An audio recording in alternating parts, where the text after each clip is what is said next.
স্বভাবে সাকার মানুষ আকার অভাবে অবশিষ্ট থাকবে নিরঞ্জন স্বভাবে সাকার মানুষ আকার অভাবে অবশিষ্ট থাকিবে নিরঞ্জন স্বভাবে সাকার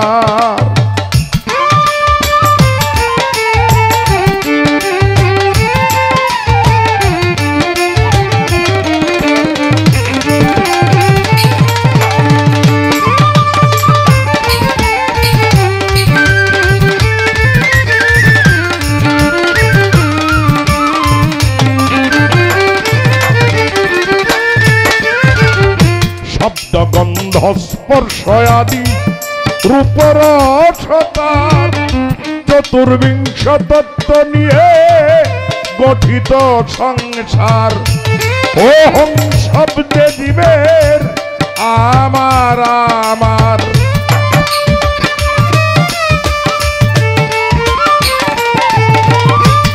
ওহং শব্দে জীবের আমার আমার ভোগ বিলাসে জীব লিপ্ত অনুক্ষণ স্বভাবে সাকার মানুষ আকার অভাবে অবশিষ্ট থাকবে নিরঞ্জন স্বভাবে সাকার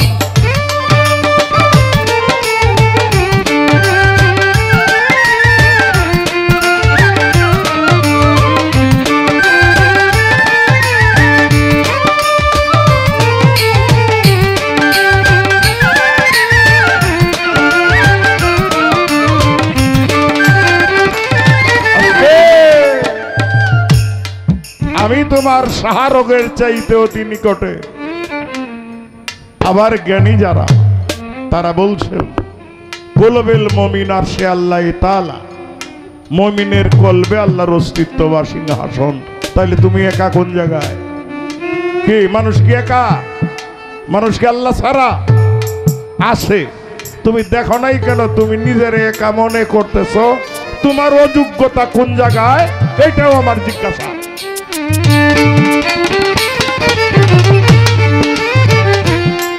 মহাপ্রাণের অঙ্গ হতে পরমাণু হয় খণ্ড ভাবে বিরাজে প্রাণ সকলের হৃদয়ে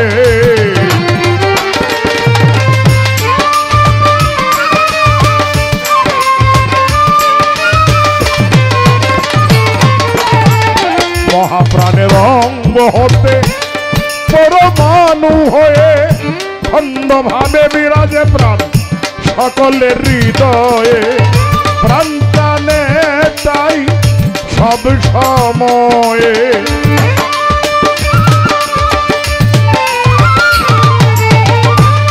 প্রাণ টানে তাই সব সময়ে নাম নিলে জীবের জোড়ায় জীবন স্বভাবে সাকার মানুষ আকার অভাবে অবশিষ্ট থাকবে নিরঞ্জন স্বভাবে সাকার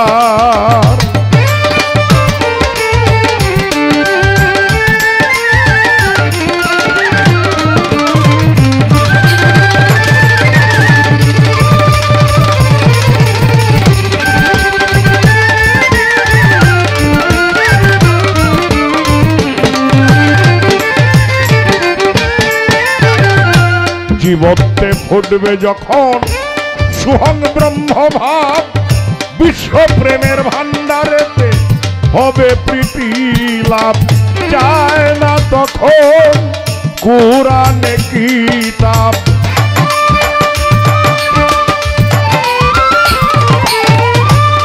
চায় না তখন কুরআন কিতাব স্বপ্ন রাজ্যের এই সিংহাসন স্বভাবে সাকার মানুষ আকার অভাবে অবশিষ্ট থাকবে নিরঞ্জন স্বভাবে সাকার।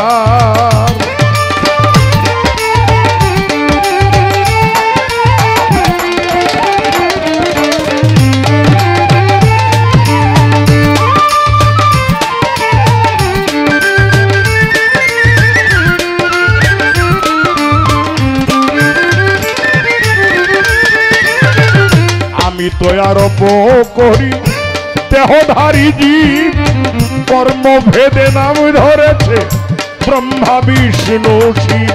কেউ ধনী আর কেহ গরিব, কেউ ধনী আর কেহ গরিব। যোগ বিয়োগার ভাগ্য পূরণ স্বভাবে সাকার। মানুষ আকার অভাবে অবশিষ্ট থাকবে নিরঞ্জন স্বভাবে সাকার।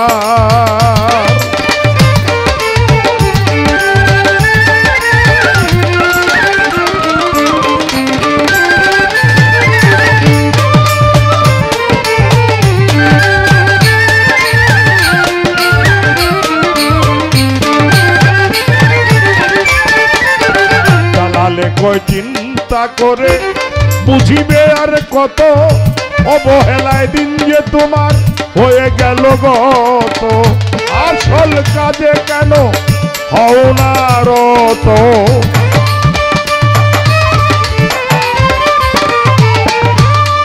আসল কাজে হও না রত।